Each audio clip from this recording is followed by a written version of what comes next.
varlığın zarar görmesini engellemek üzere yapılan bütün faaliyetlerin adı heymene. Ve bunu yapan isim Allah olarak kendisine müheymin diyor. Yani ben varlığın koruyucusuyum, hakikatin koruyucusuyum. Sürekli zarar görmesin diye varlık, ben faal bir vaziyetteyim diyor.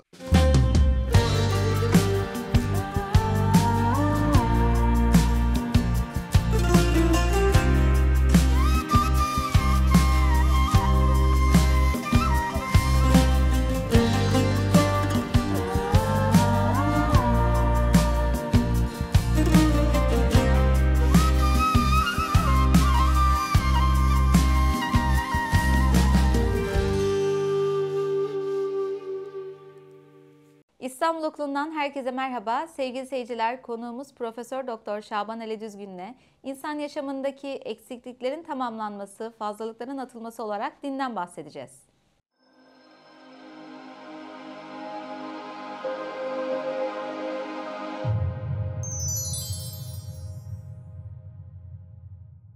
Hoş geldiniz hocam. Hoş bulduk. Nasılsınız? Teşekkür ederim. Siz? Teşekkür ederiz. Sağ olun hocam. Hocam dinden bahsetmek istiyoruz. İnsan yaşamındaki eksiklikleri tamamlama, fazlalıklardan arındırma olarak din diye bir başlık önerdiniz. Bizim de çok hoşumuza gitti. Bunu nasıl tanımlıyorsunuz? Bizim yaşamımızda nasıl eksiklikler var?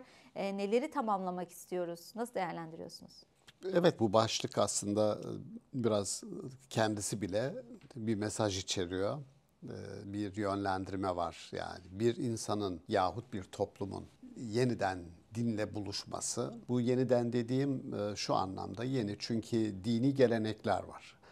Yahudilik vardı, arkasından Hristiyanlık geldi, arkasından İslam geldi ki bunlar bizim Batı dinleri dediğimiz dinler. Doğu dinleri dediğimiz Konfüçyüslük var orada.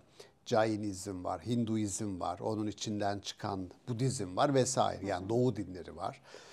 Nihayetinde dinsiz hiçbir toplumun olmadığı antropolojik bir tespit. O zaman mesele şu, din dediğimiz olgu insanların yaşamına neden girer? Ve 21. yüzyılda yaşayan bir insan bugün kendi yaşamında dine yer açacaksa neden yer açsın? Yani nasıl bir eksiği tamamlayacak ki? Doğru mu? Yani çok basit bir soru. Yani bir insan ya biraz dinle ilgilensen, azıcık maneviyat, ruhaniyat desek. Çünkü bugün insanın son 200 yıldır yaşadığımız çağ antroposen yahut kapitalosen dedikleri bir çağ. Yani kapitalist üretim, tüketim süreçlerinin insanı da esir aldığı ve bir makinenin dişlisi gibi sürekli çalıştırdığı robotik bir varlığa dönüştük. Yani insanın yeryüzündeki halifesi bir robot.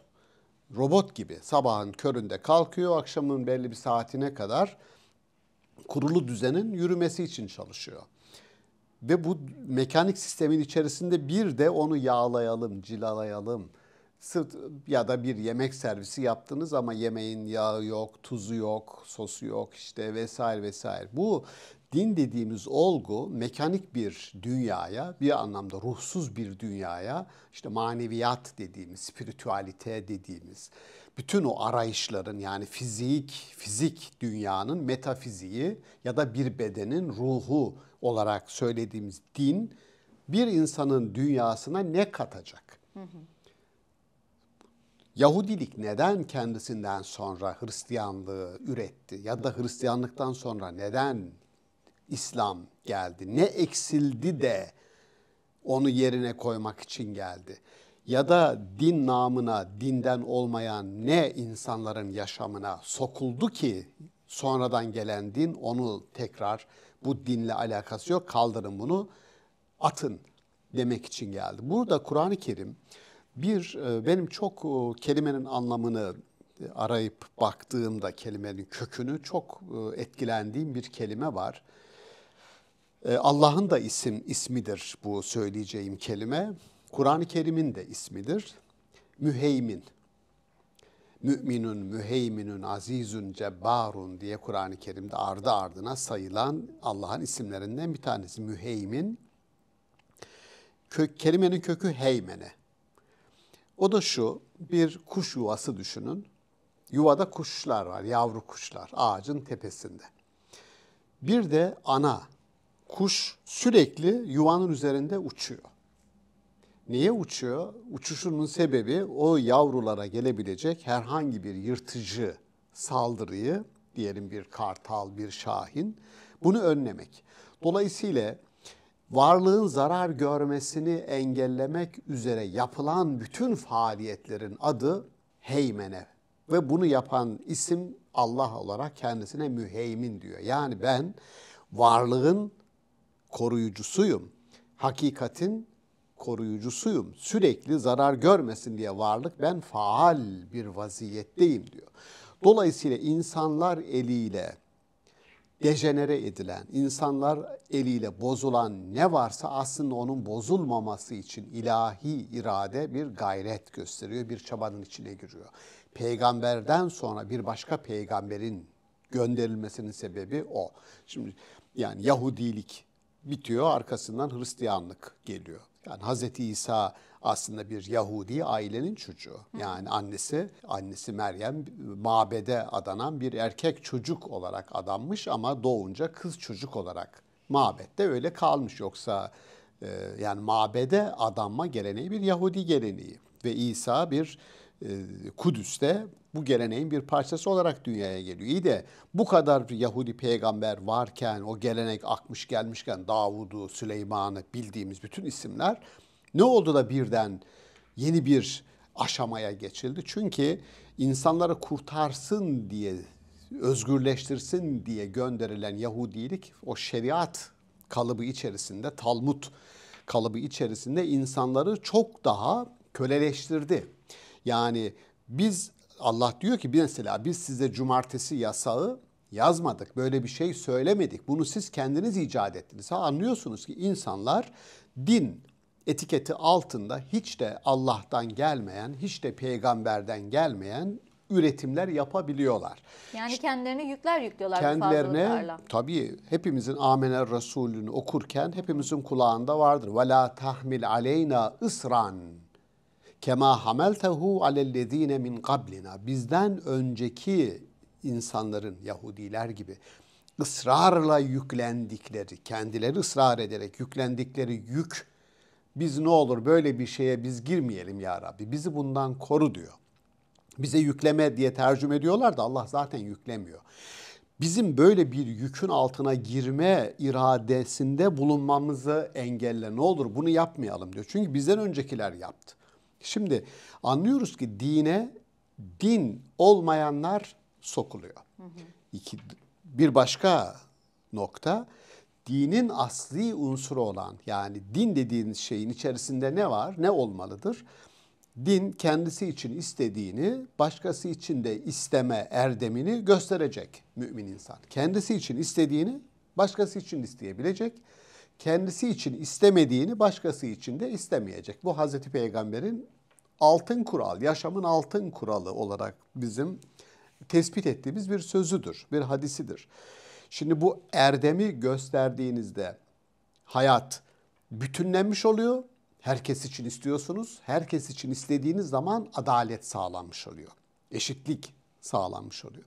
Sadece kendiniz için istediğiniz zaman işte bu bildiğimiz kapitalist düzenin, rekabetçi düzenin, yani paylaşımcı düzenin, kurt kanununun herkesin kurdu olarak tanımlanan düzene gelmiş oluyoruz. Şimdi dolayısıyla dinde olması gereken şey eksiltilince yaşamda ne oluyor? Yaşam eksi başlıyor. Yani işte eksilmiş oluyor. Dolayısıyla Kur'an-ı Kerim'de 3 tane kelimeyi ben Kur'an'dan bunları çıkararak önümüze koyup bir din muhasebesi yapalım istiyorum. Yani kendi muhasebemiz değil. Dinin muhasebesi, buna aslında dini tipolojiler deniyor. Din tipolojileri sosyolojide. Nasıl bir dine sahipsiniz? Sadece kendi mensuplarını koruyup onun dışındakilerin tamamını ötekileştiren bir din mesela. Var mı böyle bir din? Var. Yahudilik mesela bir kabile dinidir. Yahudilikte Allah sadece Yahudilerin Allah'ıdır.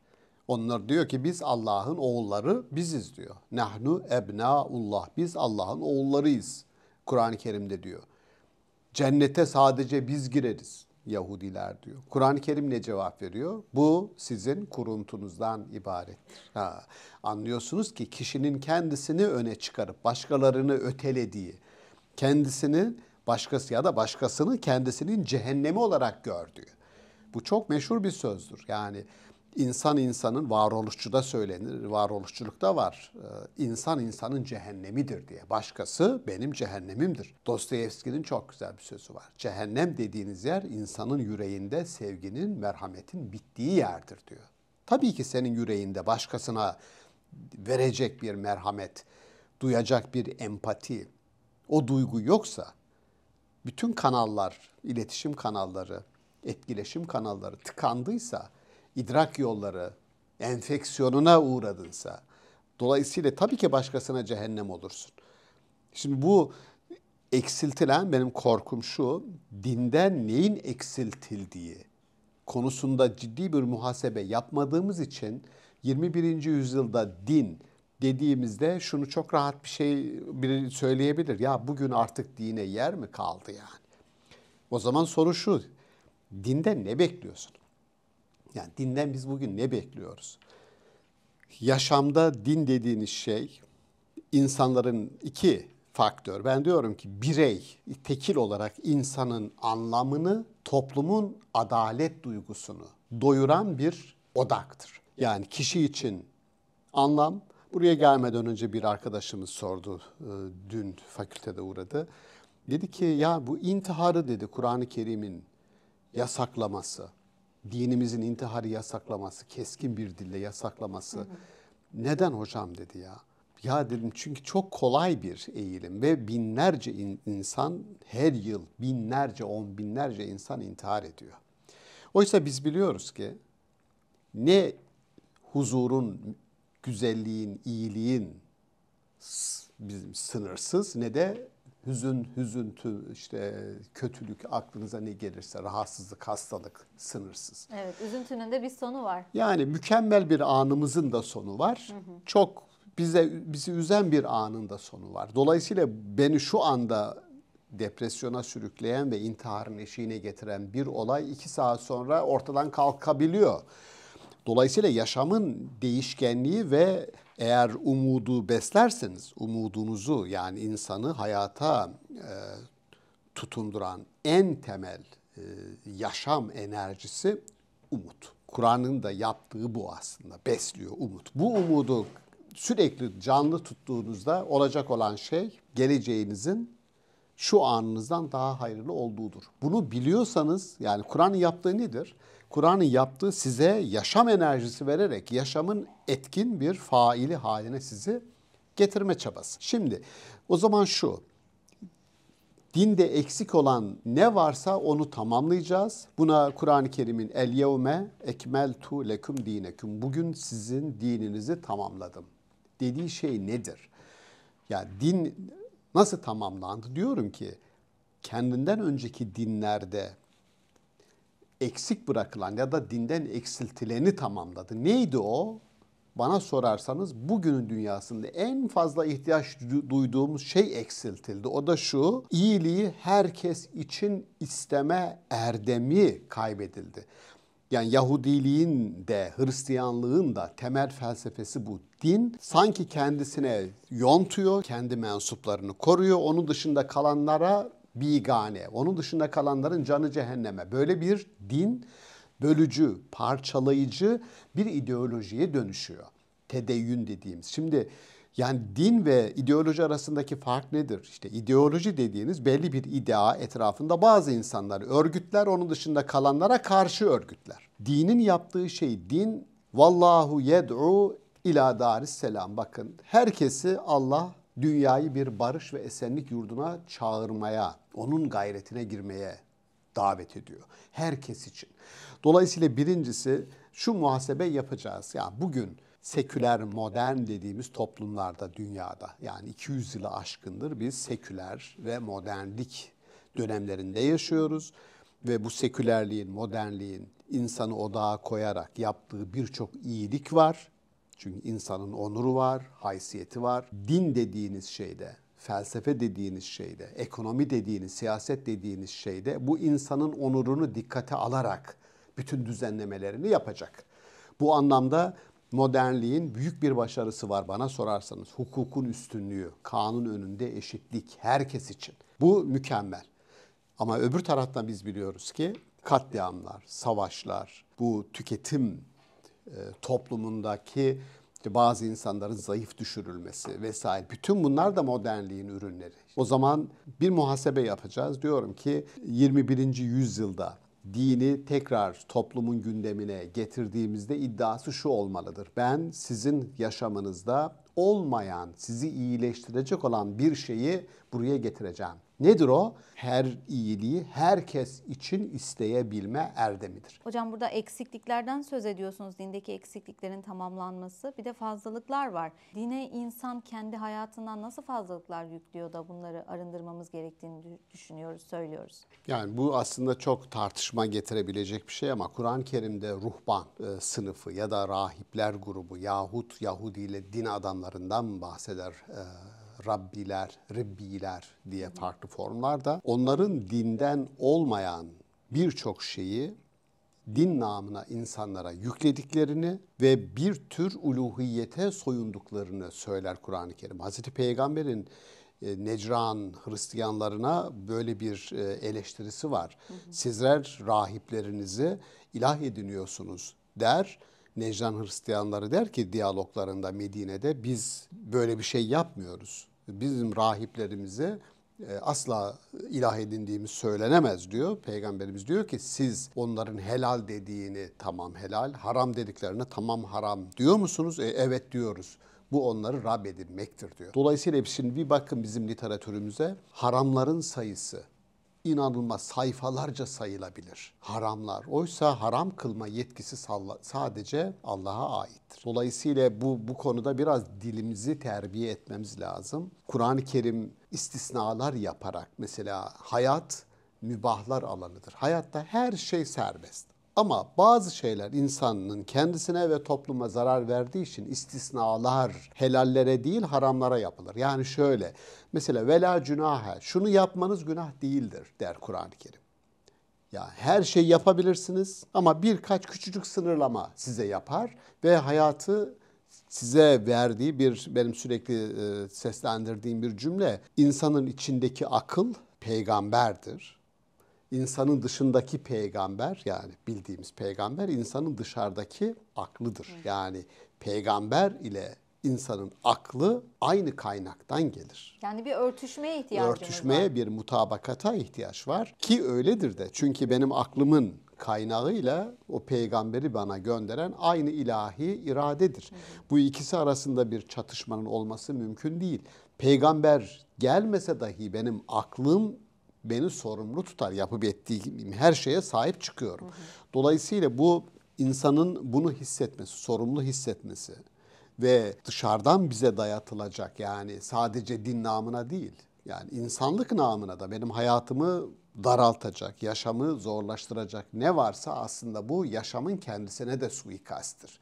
Yani size düşünmeyin diyen bir adam sizin aklınıza suikastte bulunuyor aslında. Yaşamı yaşanabilecek en iyi formda örgütlemeye çabaladığınızda sizi engelleyen yaşamınıza karşı suikastte bulunuyor. Bunu bazen bir ideoloji adına yapar, din namına yapar. Yani bu şimdi bizi dinleyenler hocam ya bu çok soyut bir şeyden mi bahsediyorsunuz diye düşünebilir ama unutmayın.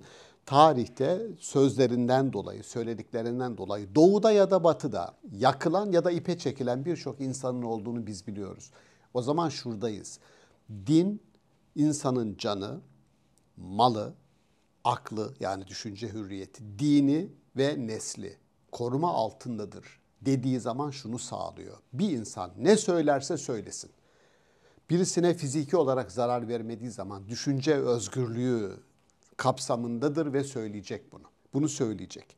İnancı sizin inancınıza mutabık olmayabilir. Ama adamın inancıysa Kur'an-ı Kerim söylüyor ki bir adam taşa da tapıyorsa onun taptığı taşa hakaret etmeyiniz. Müthiş bir şey. Dolayısıyla saygı görmek istiyorsanız başkasının yaşamına saygı göstereceksiniz. Buna biz rıza toplumu diyoruz. Yahut bunun bir başka adı çoğulculuktur. Şimdi dolayısıyla din, fazlalık, dinin insan yaşamındaki fazlalıkları bize yük olarak bindirilenleri sırtımızdan indirmeye çalışması yaşamı daha rafine, yaşanabilir hale dönüştürme hamlesidir. Hazreti Peygamber'e söylerken senin sırtını bir enkaza çeviren yükü senden kaldırdık diyor. Ya şimdi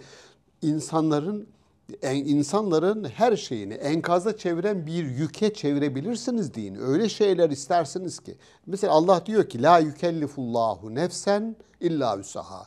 Allah insanlara kaldıramayacağı yükü yüklemez. Bu şu demek tersinden okursanız. Ne olur din namına insanlara kaldıramayacakları yükü yüklemeyin diyor. Ya Allah yüklemiyor, insanlar yüklüyor. Bir arkadaşımız geldi bana, belki bu videoyu izleyecek, dedi hocam size garip gelebilir dedi ama ben böyle yetiştirildim dedi. Nasıl yetiştirildiniz? Bir hanım arkadaşımız.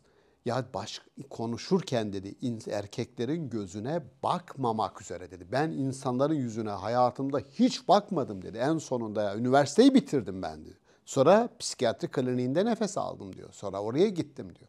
Ya şimdi ya insanların gözünü indir, Kur'an-ı Kerim'in bir edep, bir yaşamı daha kaliteli hale getirmek üzere bir kadının erkeğe, erkeğin kadına onu taciz edecek şekilde bakmasını engelleyen, rahatsız edecek şekilde bakmasını engelleyen bir talebin, normal yaşamın içerisinde insanların yüzüne bakmayın konuşurken erkeklerin böyle yere bakın şekline çevirirseniz bir hasta birey ortaya çıkarırsınız ve Kur'an-ı Kerim'in söylediği bu. İnsanlara Allah'ın yüklemediğini siz yüklemeyin. Ya maalesef Söylemek birçok istediğim noktada ibadetlerde de bunları görüyoruz. Mesela abdest alırken işte kuru nokta kalmasın.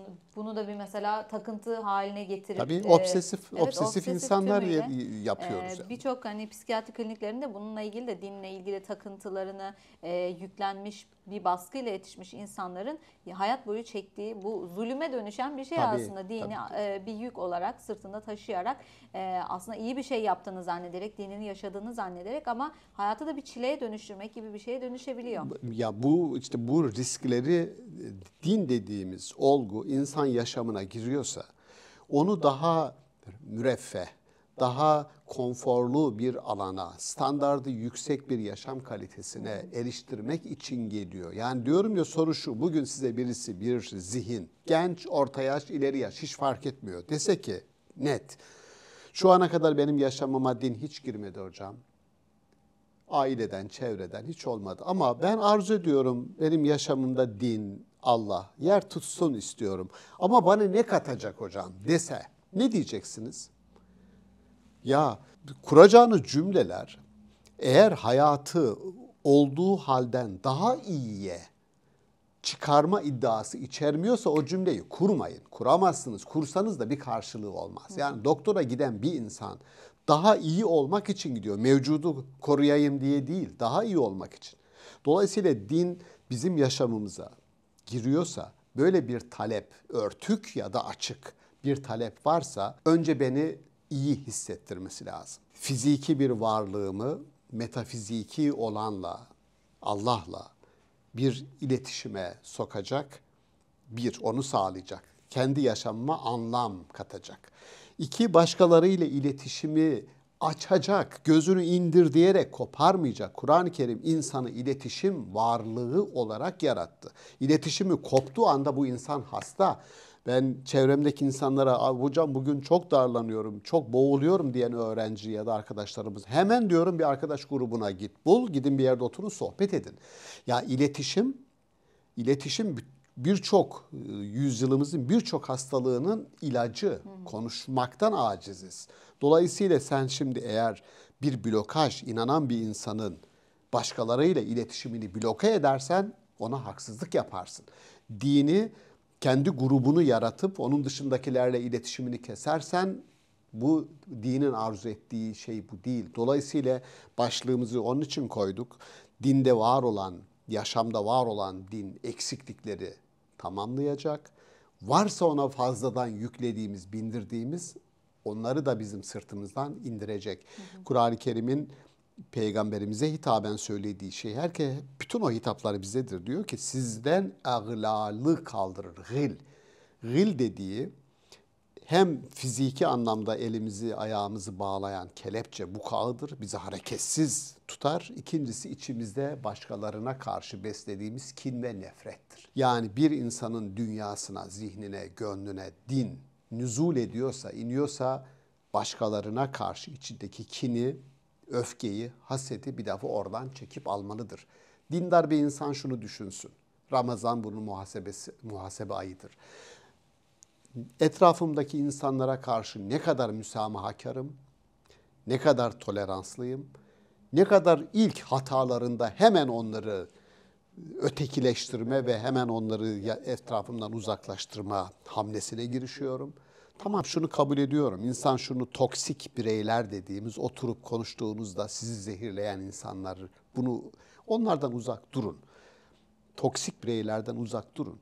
Ama birileriyle oturduğunuzda onlara da huzur verin. Yani bunu dindar olun olmayın. İnsan olmak bunu gerektirir. Allah insana ruhundan üflemiştir diye ayet-i kerime var ya, ilahi olanla iletişim beni nasıl rahatlatıyorsa, bir mümin olanla iletişim de başkalarını rahatlatmalıdır, germemelidir. Ya bu bizim imanımızın kalitesini eğer ölçmeye çabalıyorsak, eğer bir barometre, bir imanometre gibi bir şey varsa bunu böyle ölçebiliriz. Evet, Şimdi bir çok sohbetten kısa. aslında keyif almak, tat almak belki de böyle de değerlendirebiliriz. Orada Ya hem kendimizi iyi hissettirecek bir sohbet, muhabbet gibi de hem o görebiliriz. hem de şu, yani Muhammed İkbal'in çok güzel bir sözü diyor ki, bir insan mümin olduğuna 3 şahit tutmalıdır. 1, kendi kendine şahitlik etmelidir. Ben gerçekten iyi bir insanım. 2, başka birisi ona şahitlik etmelidir. 3, Allah şahitlik etmelidir. Çünkü yani eğer bu şehadetiniz varsa sizin dünyanız da ahiretiniz de kurtulmuş demektir. Ama başka insanlar sürekli sizden şikayet ediyorsa sizin imanınızda bir sıkıntı var demektir. Evet hocam, İnşallah kurtulanlardan oluruz. İnşallah. Bu Teşekkür ederiz. umudu hep besliyoruz. İnşallah hocam. Çok teşekkür Ben ederiz teşekkür değerli ederim. yorumlarınız için. Sağ olun. Sevgili seyirciler, konuğumuz Profesör Doktor Şaban Ali Düzgün'dü. Yarın akşam aynı saatte görüşmek üzere. Hoşçakalın.